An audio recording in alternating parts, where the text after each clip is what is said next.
probably just have we have a bunch more attendees listed, but maybe it's just people getting their phones set up. But why don't I jump into it? We're about 2 minutes after now. So this month we'll be talking about how Utah has generated some momentum behind STEM education in the state. And so, just to give folks an idea of how to participate, we are on WebEx, which is sometimes a little different than some other platforms that are used by folks.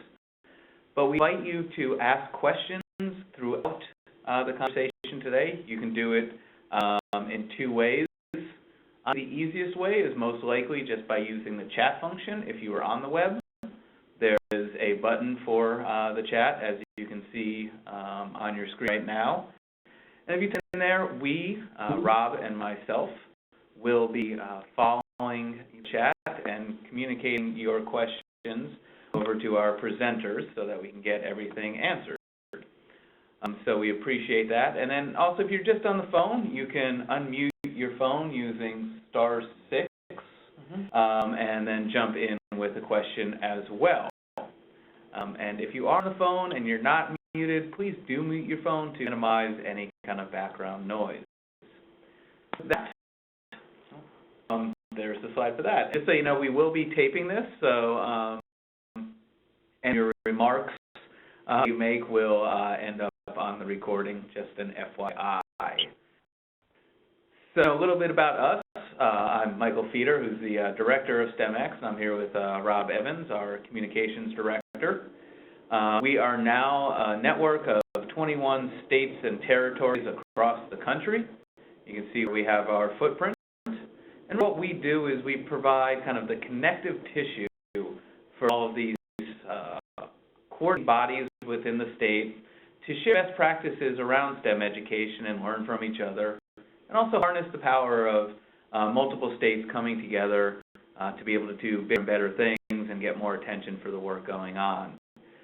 We provide a set of throughout the year. One of those services are these webinars, which we try to use to highlight great work going on and provide some technical assistance in areas where the networks are interested in growing. So this month, we're really excited to be able to talk about all the momentum going on within Utah around STEM education. And so for that, we have invited two key players. One is Tamara Goetz, who is the director of the STEM AC Center in Utah, which is their governor's office. And the work they've been doing to generate momentum around STEM education was recently highlighted in a piece that Jennifer Zinth wrote up, and she is the lead for STEM education at the Education Coalition for the States. Does a lot of work to support education across the states, and she'll talk a little bit about the three primary services they provide, one of which really is to provide input and guidance around key policy and practice questions related to education that the commissioners or leads for education have within the 50 states.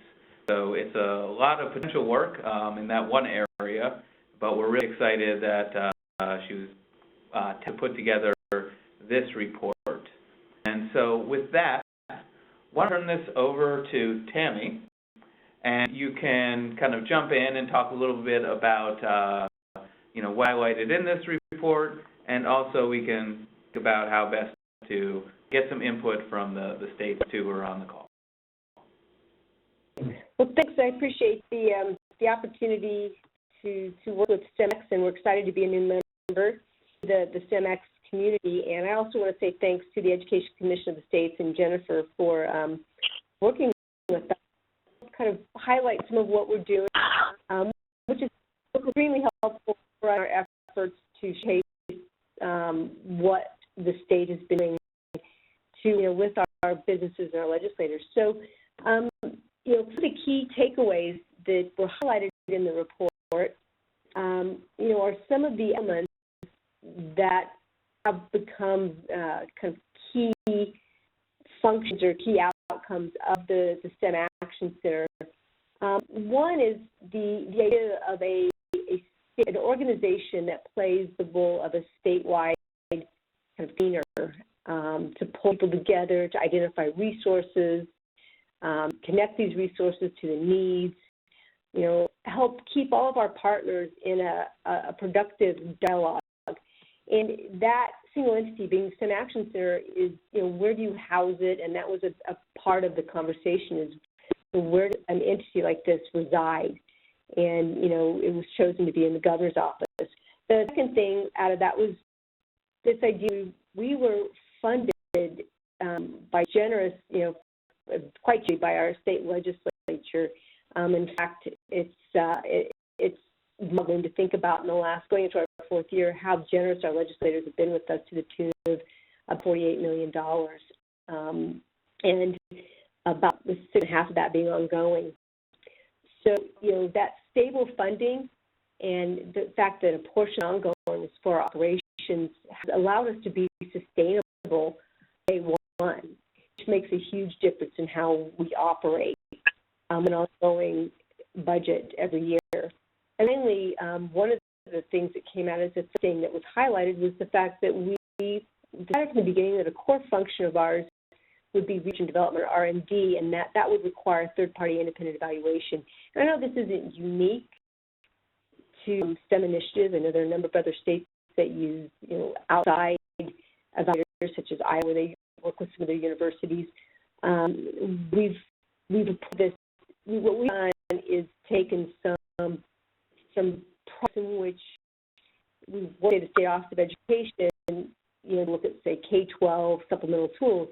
And while they usually would be the ones to deploy a project like this with local education agencies, we decided that it really works well within our role to put in an outside entity, the STEM Action Center outside of the State Office of Education, and allow us to integrate an ongoing R&D mechanism so that when we come up with the best 6 tools that are showing statistically significant gains in student proficiency in math, share these with LEAs, we provide funding to bring those in. We're also looking at new tools that come in, so we're always refreshing the options for districts. Those are 3 things that came out of that, like the 3 key highlights. Jennifer, were there a few other things that you'd like to add to that, since you were the one who did a heavy lift on this and writing it? Yeah, and Jennifer, maybe you can also say a little bit about, what you found as far as how this results compared to, what you found or know about within some similar or other states across the country, too. Absolutely. Actually, if I could, I'd like to back up a little bit more and explain where the idea for the report came from. We receive questions on an ongoing basis from state policymakers across, role group across the 50 states, governor's offices, state legislatures, state boards of education, state superintendents of education, and so on. And a lot of them have similar questions like, is there one best way for more females engaged in STEM, or one approach that is best at teacher professional development, or whatever it is. And we started doing STEM years ago. I naively thought that I could just catalog everything that was happening in every state, and we would somehow figure out the solutions to all of those questions. And it's embarrassing to say how many years it took me to realize that it wasn't so much that a state had to have the regional hub box checked off, or this type of program for early grades, or what have you, but that there were a lot of different effective approaches.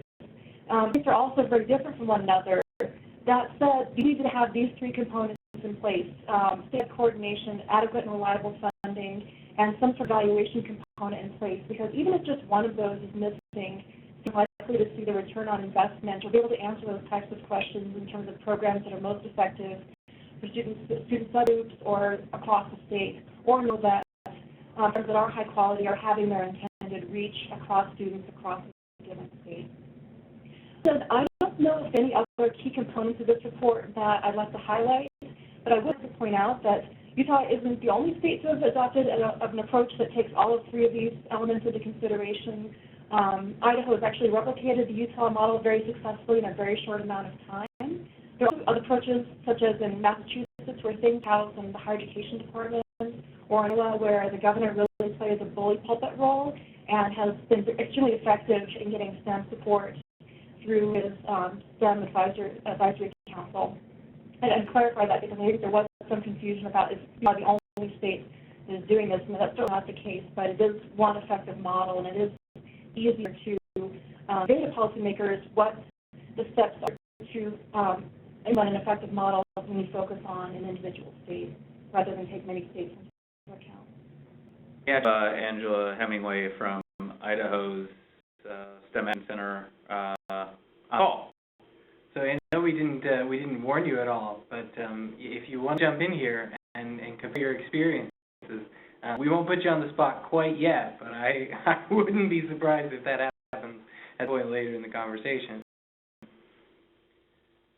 So I feel like the number one question that I think everybody has as soon as you open with that, and by the way, one of the things that's really useful in Utah is that that financial support from the state legislature. Can you walk through a little bit about how that came to be and what a state should take from Utah's success in getting that to be a part of the network? I'd love to. It'll allow me to share a little of the with the right people. So the whole idea of a state-level initiative started kind of sparkle in my eye with my colleague over in the State Office of Education, who was the STEM coordinator at that time, Diana Sudrith. And we assembled a nucleus of champions, and that included legislators that we knew had been talking STEM for a long time, businesses, and we actually, there was at the time when the National Governors Association was highlighting economic development and STEM initiatives in different states. And so we went to some of these meetings across North Carolina, Seattle, and what other states were doing with some of their work to our model. But the one thing that was missing was evangelists to actually get out and lobby legislators. You couldn't do that. I was in the executive branch of the Governor's State Science Advisor. I wasn't allowed to lobby. Diana was in the State Office of Education, same thing. And so we needed an evangelist, not just an evangelist, but an industry leader who spoke for an industry that could go to legislators and say, hey, we need this talent. We want to support education. Here's how we're going to do it. We step up and work with us. And we found that in one of our colleagues working with the University of Utah for their engineering initiative and been very successful. And he was a lobbyist, so a government liaison for a local tech company. And Stan Lockhart stepped up, and it happened from there. Having that one person who could catalyze from a small nucleus of champions to a larger group of champions. And Ann brought the industry to the table, and Ann and I brought our education partners to the table, and some of the other state agencies that we've been working with, like the Department of Workforce Services and the Governor's Office of Economic Development, and that coalesced to a movement in which a couple years of real emphasis on education funding. And so that's how it came to be. And finding that's not the only thing. You have to have a couple of key legislators that are willing to step up and carry the banner as well. And Representative Val Peterson was amazing, along with Senator Steve Urquhart. They were co-sponsors for the first bill that started this back in 2000, when we started first funding in 2013. And so having those legislative champions who believe in what you're doing, they believe in improving math education and putting the students' success there, and it kind of went from there. So, but it's not. It's an ongoing process, totally maintenance process to keep that, buying that championing, and not let the movement become passe, so to speak. And you see the state any trade-offs behind having the state funding as the major source of funding, or are there other areas as well that you think are really critical to bring in? There are trade-offs, right? There's a blessing and a curse that comes with accepting state funds. Scrutiny is tremendous, as it should be. You're a steward of a lot of taxpayers' dollars. What we can and can't do on taxpayers' funding could be very different with federal funding or private donation. You have to be extremely aware of what you intend to do with it, and you're tied to statute, which is law. And so we're held to some pretty high standards by not, tying back to your statute all the time, but seeing an impact that's meaningful. So that's important, and that's why I think I don't want to go down this diversifying your portfolio conversation, because we've all been had it. It's finding a way to balance out what you can do with state funding versus what you can do with private donations and federal grants is important. And really be very intentional about what projects you target with what funding, and support with funding. If you need exceptionally transformational, innovative, and have some risk associated with it, I'm not aligned in that with state funds at all. It'll be very easy to do that. I feel one of our big lessons has been the professional development in state funds. It's super hard to do the really high quality meals that people want. Every time we do a training, right, like the feedback is like, oh, this is going to change my classroom practice, but I really hated that Subway lunch. And it's just so high on people's list that they're combining what the needs of participants feel like they want to send their friends there, and the pressure can be a real challenge.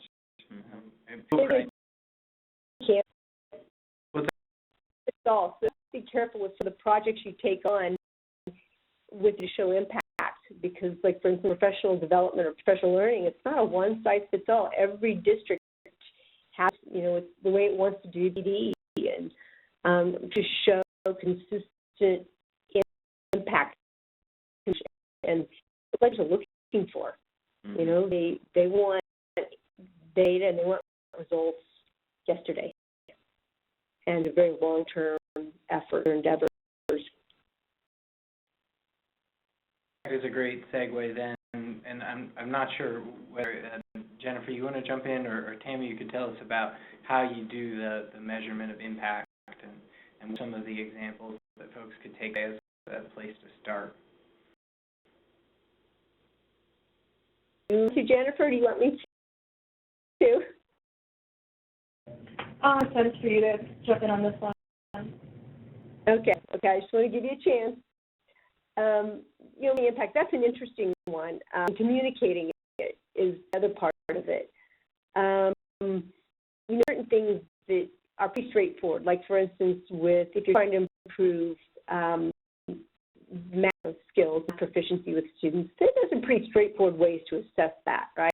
You can do propensity score matching, which is kind of one of the gold standards now. It's being recognized through the ESSA that we've been using with our digital learning tool project, and you can effect sizes, and that's the way you can do it, along with qualitative. Does it make kids math more, or is it helping teachers with real-time assessment and targeted support? And professional development is much more difficult, as most of us know. And sometimes you look at participation. Is there an appetite for certain things, like our elementary STEM endorsement program? We would have never thought that there was such a huge demand for this, but we had an elementary STEM endorsement program that our liaison, Sarah Young, set up, and the demand was huge. I mean, we had 300 teachers in the first cohort, and another close to 400 teachers wanted to do this, but we didn't have the funding to reimburse their tuition. So, types of metrics are, they speak to gain proficiency, and I think every project's different, but the real issue is how do you communicate that? What with what audiences, and learning how to tell that story properly. And to be honest, I went astray the first year or so with legislators, in charge of telling us whether or not we added value in their eyes. And I'm a propeller. I've got a propeller firmly planted on my head as an academic. I think data says everything. I went up and I presented to legislative committees and told them about the data. And they're like, yeah, but what did you do with our money? And it's right. It's a different lens of for their point of view. They want to know, we gave an amount of money. What did you do with it? And tell me 3 things that we got for it. It's a much more straightforward conversation that often, if you live and die on data and evaluative work, you kind of miss the simplicity of that message, if that makes sense.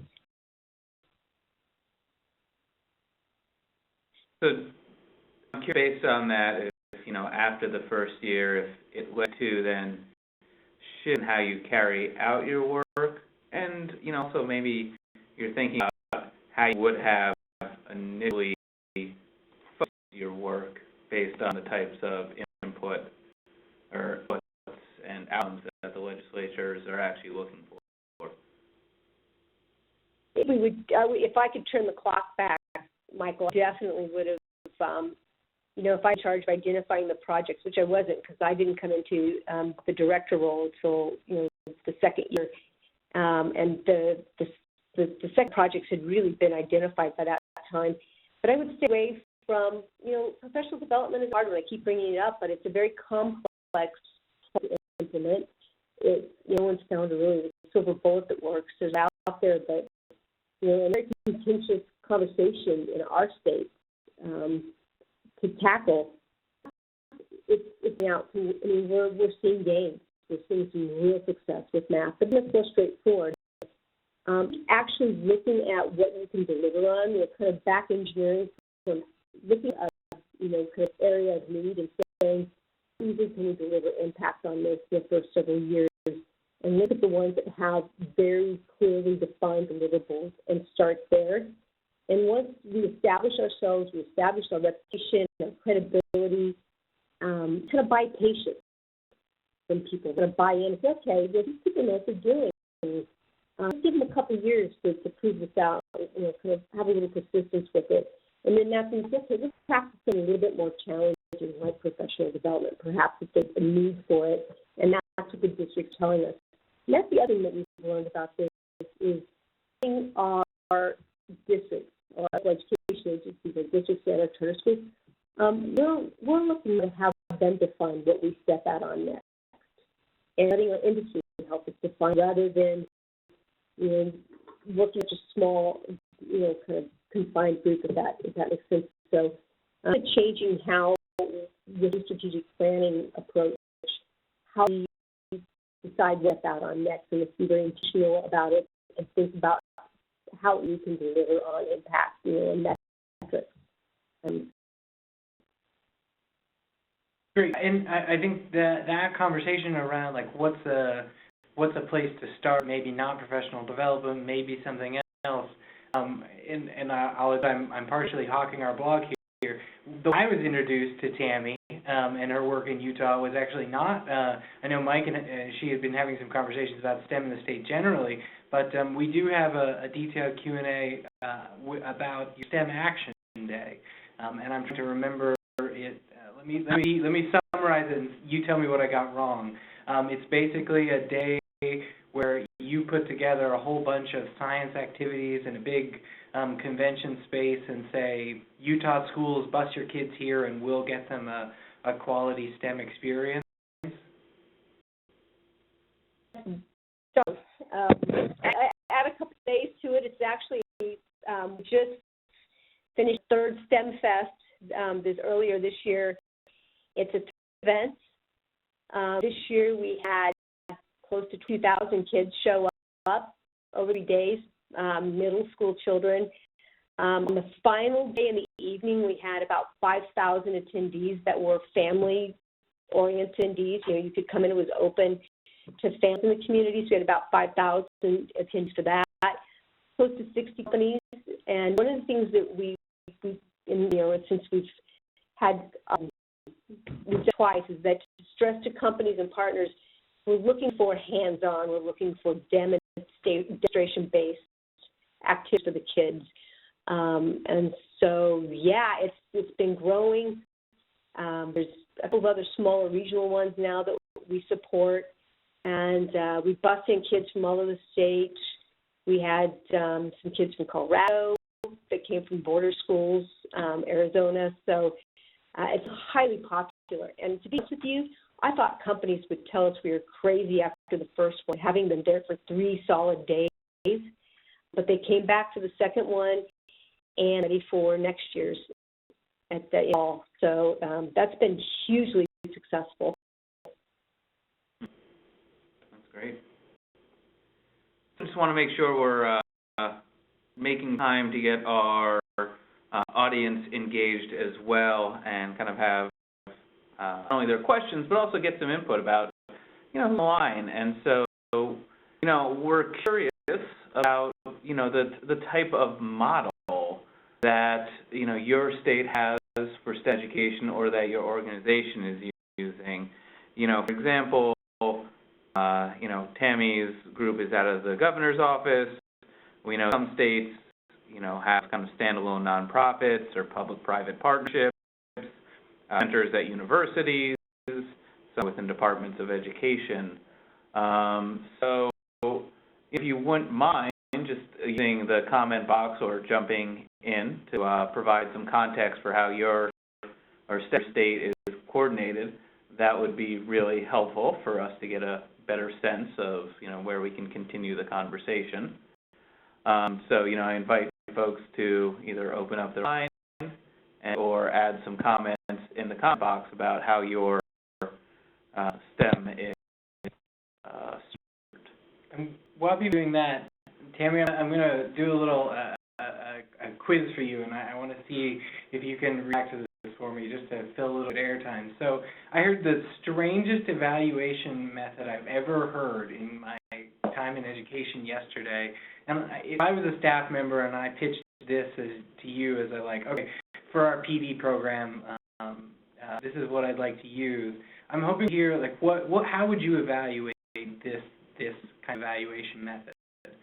So do a training, and then this would be the way that we would test it. And it was, you take all the participants and you put them into an online system, and randomly throughout the school year, there's no set schedule, but randomly, say 5 or 6 times throughout the school year, you send them a 1 or 2 question form that says, did you do hands-on learning today? They would reply back, and that you would conceivably use that as a way of tracking participation. Based on, you shifted how you approach evaluation based on your conversations with legislators. If I was your employee, how would you react to that pitch as an evaluation idea? That's an interesting approach. I mean, I guess it was any responses you get, and and if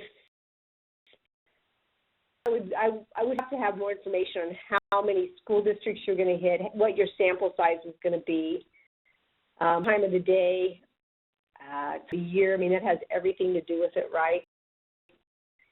Say it's worth the conversation, but it doesn't sell me on the first pitch with that information. But I wouldn't say no. It's worth. Yeah. So, how many responses about the types of governance models or structures for our other participants on the line? But maybe, Jennifer, I'd love to hear too a little bit about the types of service that the Education Coalition for the States puts together, and also your feeling on what are kind of the sets of resources that the organization has put that you think might be useful for this audience, and why. Sure. So at ECS, we describe our work as 2 R's and 2 C's. And the 2 R's are research and report. And so the report that I authored with Tammy is just one example. We've done other reports for our STEM series. We did one on an update of a 2015 report on how computer science is being integrated into high school graduation priors as an alternative for math or science. Under research, we provide customized research to questions we get from policymakers on an ongoing basis, as I alluded to at the beginning of the webinar, and sometimes actually end up turning into standalone reports, like the computer science one was actually generated a question from the governor's office about 2 years ago. And the two C's that we describe are counsel and convene. And counsel with an S, will advise states and provide unbiased information, but that, you know, if you take this approach, you're likely to get pushback from X, Y, and Z, and here's why. And here's other ways that states have tried to solve the same issue. I testify and present fairly regularly to state-level groups as well as national groups, giving a national perspective on what's happening on certain issues. And then it's a convene. We bring together policymakers twice a year. Our big summer event will be in San Diego in 2017 at June, and then we have a smaller event that actually Tammy's going to be on a panel on computer science here in Denver at the end of November. We also sometimes seek funding to bring together policymakers around a specific topic, and so we're currently exploring opportunities to gather folks like Tammy, Angela, Ryan from other states. Just have a closer conversation, you know, if what's working in STEM in your state, and maybe even more importantly, what's not working and why did it not work, and what did you learn? What kind of mistakes were made that you would hope to prevent other states from making? Because unfortunately, it feels a lot of times from our 30,000-foot view that STEM is being invented 50 times over, and we're trying to make that happen because it's really not good for students, it's not good for policymakers, anybody involved. And are there particular resources on the site that you think would be useful to point folks to kind of help them think about their network or their STEM education program that they're supporting? We really are STEM resources right now. We're actually actively seeking funding to be able to provide a 50-state database and some other resources like we have on other issues from K-12 to post-secondary. We maintain a blog, and Tammy was kind enough to give a blog to our September effort, and it was about, they weren't mentioned in the report, so I encourage you all to check it out. Also, do sometimes post some of those memos that we do for states. We've taken out what state it was for and who it was for, but those can be extremely helpful, I think, for some folks. I think there was one posted earlier this year on state approaches outside the general fund to both STEM and CTE. So looking at bond initiatives, public-private partnerships, other unique approaches to help leverage funds for STEM efforts. Well, I've got a question in from Josephine Salvador, and it's for Tammy here. She says, Josephine wants to know, Tammy, when the legislators ask for what did you do with the money, what were the 3 things that you did with this money, what did you end up saying back? What was your response? Good question. Well, so what we end up doing was, like, we say, this is how much you gave us to increase, to pack math scores, to increase math scores. This is what we bought with that money. We bought a lot of licenses. We funded some targeted professional development. These are participants. Some of the simple outcomes, we've impacted nearly 30% of the students in the state.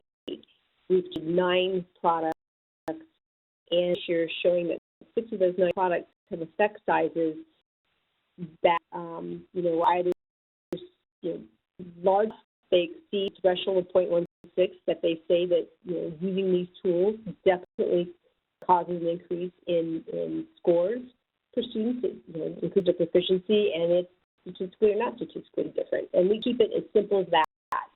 Something they also like is when we take it back to our statute.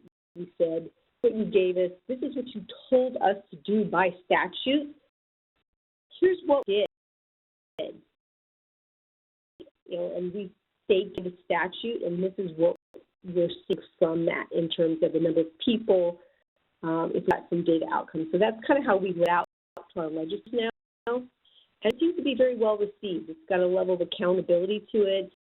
If they like where we're spending money, it gives an opportunity to say, hey, why did you spend all this money on licenses? And we can justify that, et cetera. I hope, is that what you're... Josephine says thank you, so I think we got it. Linda Coyle, our friend in Arizona, has, and a shout out, Linda has a blog post Q&A that'll be coming out on the STEMx site very soon, so if you're a subscriber, you should sign up for us to read more about Linda. But she asks, with the professional development, did Utah, how did you select which schools would receive it? Was it based on need, or did the STEM center select them? How did you choose what schools would get the training? That question, thanks, because that's been,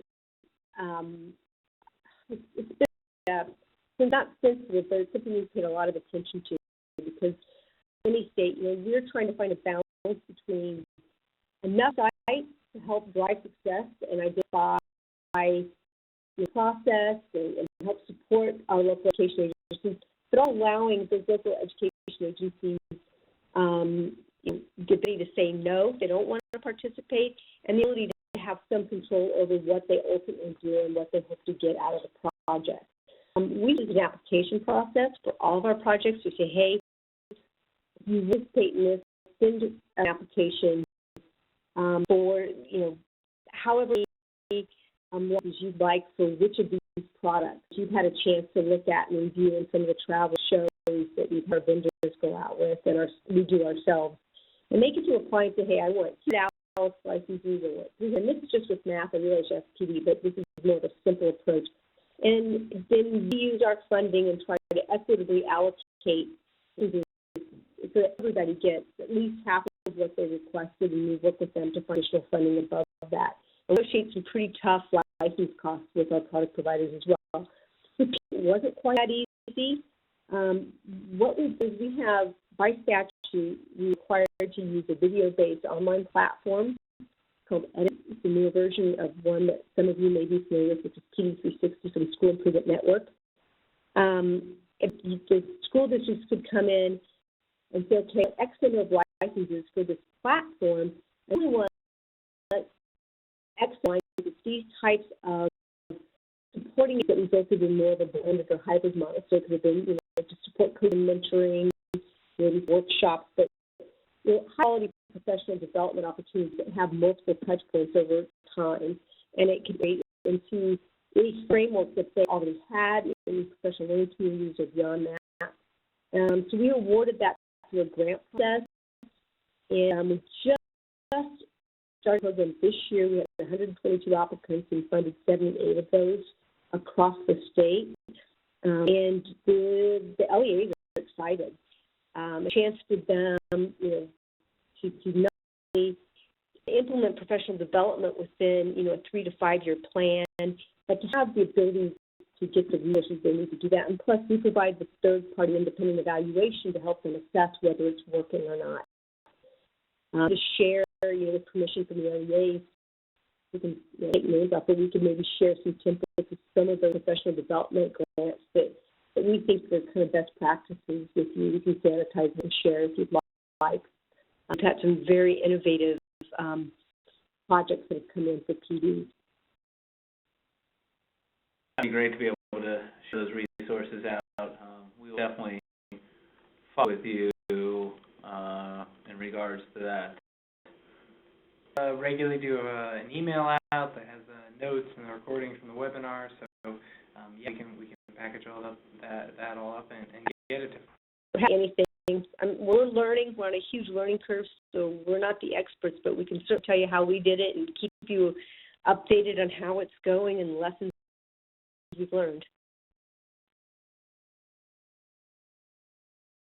And so, continuing, if folks have other questions to pose, just definitely jump in.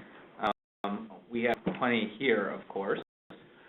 One thing I'm actually curious about from the folks on the line is how well they think their STEM education, either group, their network, or their own effort is working. So, if you did on a scale of 1 to 5, I'm curious about how you think it's working, the coordination or the network within your state.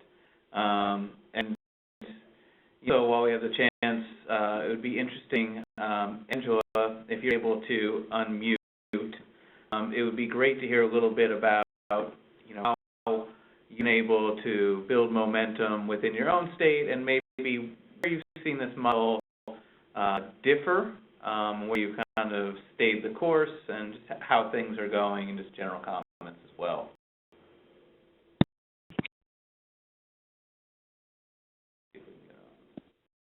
I hope you're in a quiet place. Here we go.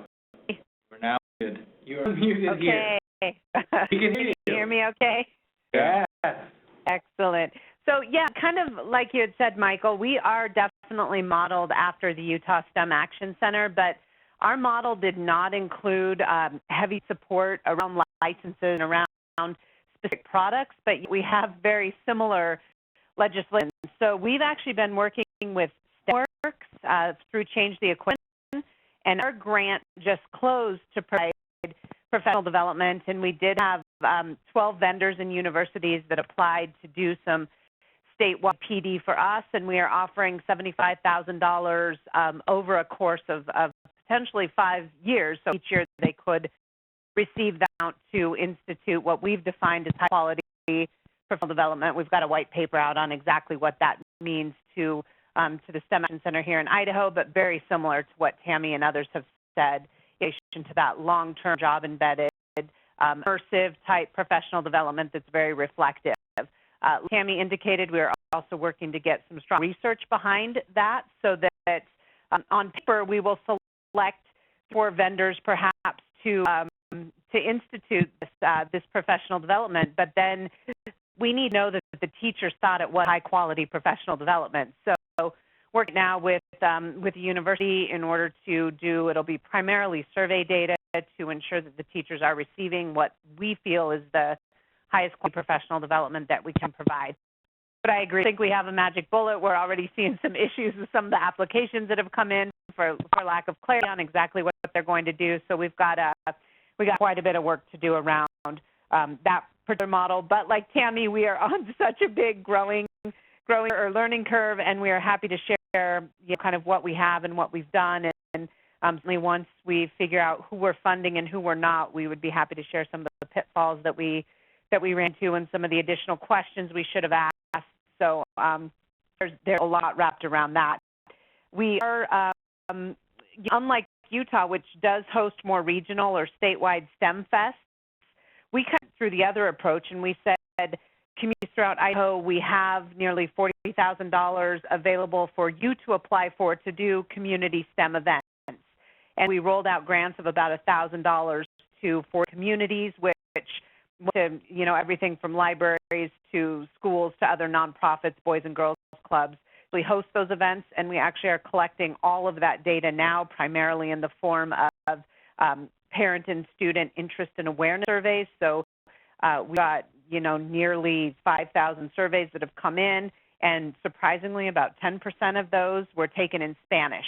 So again, that indicates we're hitting our traditionally underrepresented, one of our target populations. And so those are points, again, to echo what Tammy said, that legislators really want to hear. They want to know what they got for their money. And also, like Tammy said, we lean really heavily on our statute as justification for much of the spending that we do. And so I'm curious, you touched on it a little bit. There are some lessons learned that you have about what not to do or hasn't worked, and we often don't spend much time on that. So actually for Tammy, for Angela, for Jennifer, are there particular things that you would actually advise groups about as far as, what you've learned that is good to avoid?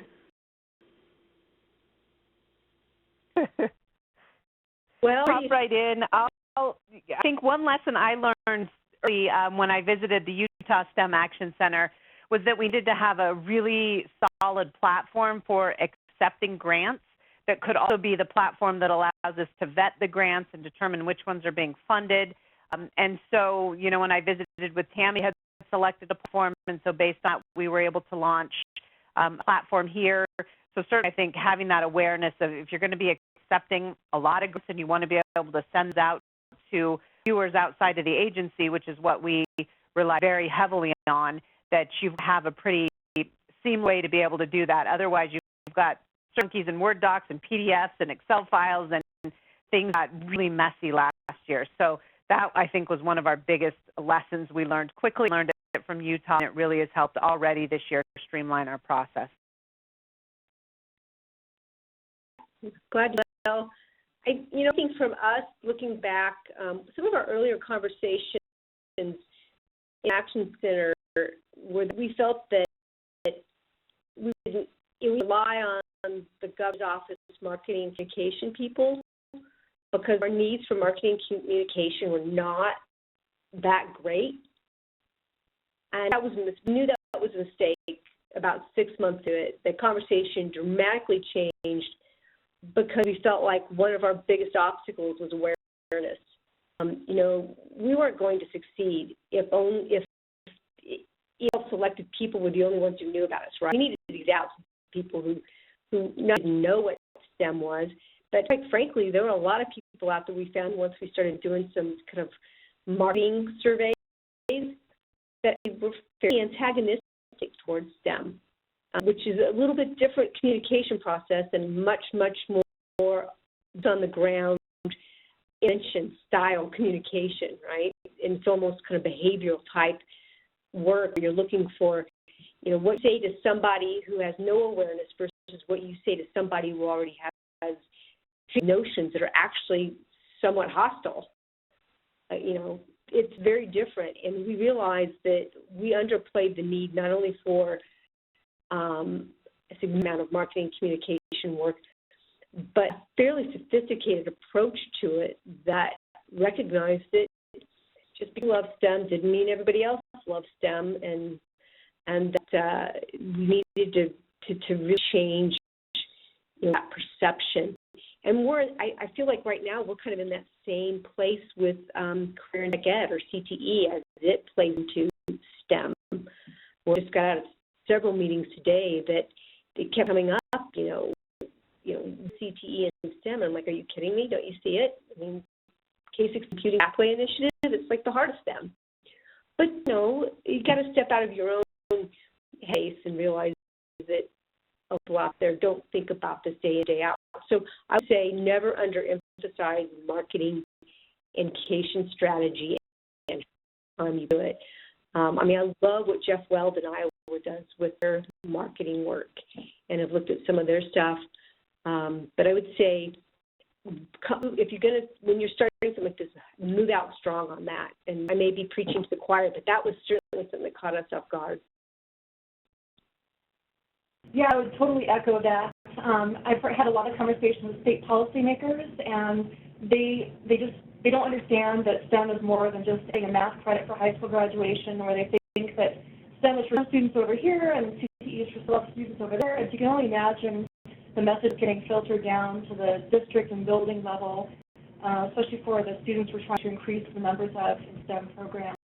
So I actually Brian from Nevada is still on the line, but I know he's been very involved this year in building up a marketing campaign for STEM in Nevada. The governor just announced the year of STEM for the 2016-2017 school year. And another thing before we go to that, too, is I've seen some state plans that you can tell that people are deeply passionate about STEM, but to quote Tom Peters in South Carolina, they're overstuffed and underfunded.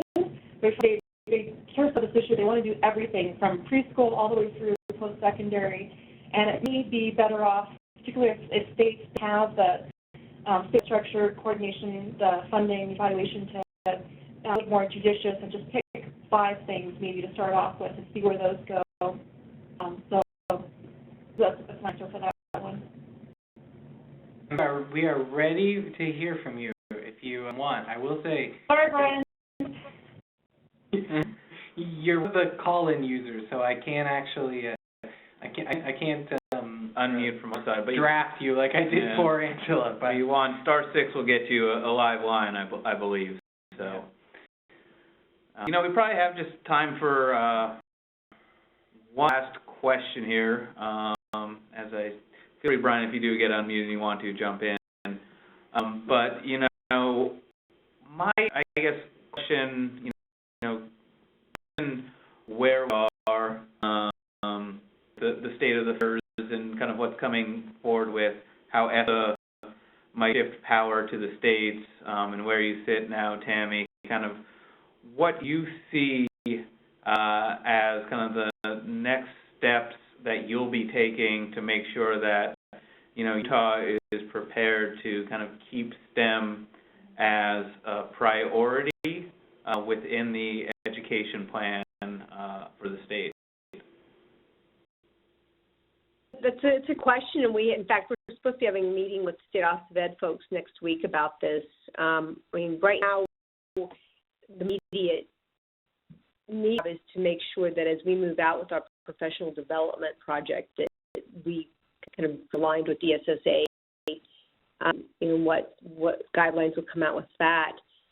So I wouldn't say we have a solid idea yet. There hasn't been a lot of conversation in Utah at this point in terms of the small, you know, people know we have to deal with it, but we haven't really had some solid conversations around it. So I'm going to have to punt on that one because I don't know 100% yet. But I have to get up to speed, I think, by mid-December, if I'm not mistaken. Yes, I'm looking forward to the conversation at STEMx. So it'll be good to have you there, and we'll definitely have a robust conversation with the group. Jennifer, you know, I'm curious about, you know, your thoughts as well about, you know, what states could be doing to position themselves well to be ready for the implementation of ESSA. Yeah. One of the things that I'm commenting on with ESSA, well, first of all, with the state plans, I believe there are 21 options of things that states can include in their state plans to which relate to STEM. And so they're supposed to be cynical, like wouldn't the state just do whatever they want to do because that option is on the menu? But one thing that is really interesting, this is because I wear a high school hat as well as a STEM hat, and under high school, dual enrollment is a topic that I get by far and away the most questions on. And I think it's a real opportunity because in many dual enrollment programs in states, females are overrepresented, and state policymakers are putting a significant amount of time, effort, thought into improving their dual enrollment programs to expand the demographics of students and the geographic reach of those programs. On the flip side is STEM, and STEM degree programs, except for the physical sciences, are mostly male and not as many underrepresented minorities. So isn't there an opportunity in ESSA with the funds that are available for dual enrollment and potentially for STEM, solve this problem where we get more female students in high school on a pathway towards completion of a STEM degree certificate, what have you, to give them a flavor of what STEM is going to be like in college, and hopefully ultimately increase the diversity of the STEM workforce. Great. Well, thanks so much for you know, responding to all the questions and preparing for the webinar today. You know, we're coming to the end, and I don't see any pressing comments here from the group, so I want to be respectful of everyone's time and just, like I said, thank both Jennifer and Tammy for you know, the overview of what's going on and providing some context for the work that they're both doing. I also want to thank Angela for jumping in without notice. I really appreciate that, for allowing us to put you on the spot. And, you know, we're looking forward to continuing these types of conversations in our webinars as we move forward. Won't have one in December. We are really overwhelmed with putting together our STEMx meeting, which is our working meeting for our network. For those of you on the line who are not going to STEMx or are not part of a state that has a STEMx network, please feel free to reach out to me to learn more about the meeting and or STEMx in general. Always looking to expand our partners and friends of STEMx as well as STEMx state members. And so, you know, we will be back with a new webinar in January, and we'll be sending out more info about that in mid-December. And so definitely keep a look out for that invitation, and look forward to hear from all of you in the new year.